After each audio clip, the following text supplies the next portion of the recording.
साथियों नमस्कार। साथियों आज की वीडियो में बात करेंगे गेहूं में लगने वाले फंगस जनित रोगों की और गेहूं की फंगस को हम कैसे खत्म कर सकते हैं और कैसे अंदाजा लगाएं कि गेहूं में हमारे में फंगस आ रही है, या ऐसे कैसे अंदाजा लगाएं कि फंगस लगने से पहले पहले हमें आइडिया हो जाए कि हमारे गेहूं में फंगस आ सकती है ना। ये सबसे अहम चीज होती है कि हमें फसल में रोग लगने से पहले पता चल जाए कि हमारे गेहूं में रोग आने वाला है। साथियों आज की वीडियो में सबसे अहम टॉपिक पर चर्चा करने जा रहा हूं, इसलिए इस वीडियो में लास्ट तक बने रहिए और देखिए कि कैसे हम इसका सॉल्यूशन कर सकते हैं।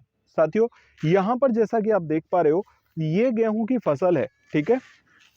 इस गेहूं की फसल के अंदर अगर मैं बात करूं किसी भी पौधे की, तो ये पौधे इतने ज्यादा घने हैं, इतने ज्यादा घने हैं कि इन पौधों को अंदर हवा भी नहीं लग पा रही है। जैसा कि आप यहाँ पर देख पा रहे हो, ये जो पत्तियों में पीलापन है नीचे का, है ना, इसमें हवा पास ना होने के कारण ये पौधों की पत्तियों का पीलापन ऊपर बढ़ता रहता है। ये देखिए जैसे इस टाइप की पत्तियां हैं, ठीक है। ये पत्तियां नीचे से पीली होती जा रही हैं और ये खत्म होती जा रही हैं।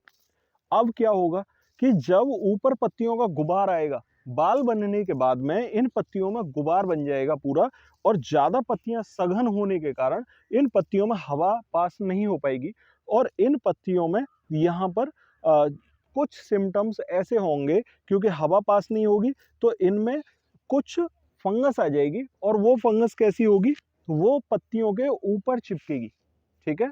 वो पत्तियों के ऊपर चिपकेगी तो इसका मतलब क्या होगा, इसका मतलब ये है कि जो कॉन्टैक्ट फंगिसाइड्स हैं वो इन पत्तियों के फंगस को खत्म कर पाएंगे, क्योंकि वो पत्तियों के ऊपर चिपकी होगी, ठीक है। इस अवस्था में आप यहाँ पर कॉपर ऑक्सीक्लोराइड 250 ग्राम लेकर एक स्प्रे अगर आप कर देते हैं 1 एकड़ जमीन में लगभग 100 से 125 लीटर पानी के अंदर, तो अगर इन पत्तियों के ऊपर कोई फंगस आ रही है तो उस फंगस को वो खत्म कर देगा।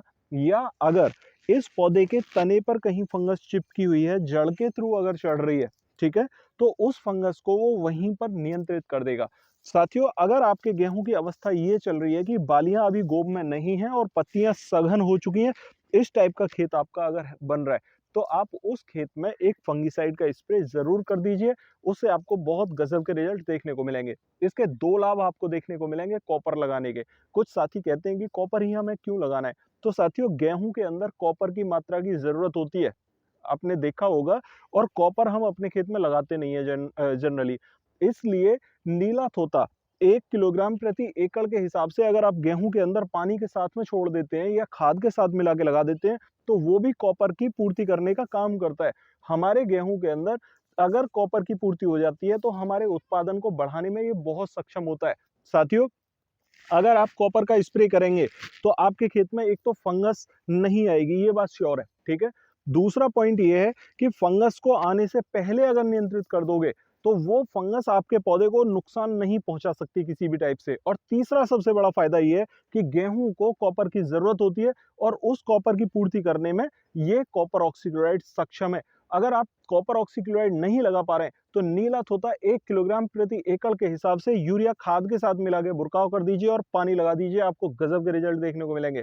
साथियों यहाँ पर अगर कॉपर ऑक्सीक्लोराइड के साथ में आप कुछ और भी चीजें मिलाना चाहते हैं तो यहाँ आप बूस्टर के लिए ह्यूमिक एसिड मिला सकते हैं, ये गजब का रिजल्ट देता है। और अगर आपके खेत में फुटाव कम हुआ है, पौधे छोटे हैं और आपको कॉपर लगाना है, यानी कि फंगस के लिए नहीं लेकिन अपने गेहूं की पूर्ति, गेहूं में कॉपर की पूर्ति करने के लिए आपको कॉपर ऑक्सी यूज करना है, तो उसके लिए आप यहाँ पर कॉपर ऑक्सीक्लोराइड 250 ग्राम के साथ ह्यूमिक एसिड प्लस यूरिया 500 ग्राम प्रति एकड़ के हिसाब से मिक्स करके आप स्प्रे कर दीजिए, आपको गजब के रिजल्ट देखने को मिलेंगे। दूसरा, कुछ किसान साथी कहना चाहते हैं कि अगर हमारे खेत में फंगस के रोग की संभावना कम है या नहीं है तो क्या हम नीला तोता यूज कर सकते हैं। हाँ, यूरिया खाद आप लगभग 20 से 25 किलोग्राम जो बुरकाव के लिए ले रहे हैं उसमें ही आप नीला तोता मिक्स करिए 1 किलोग्राम प्रति एकड़ के हिसाब से और बुरकाव करके पानी लगा दीजिए, ये आपको गजब के रिजल्ट देगा साथियों।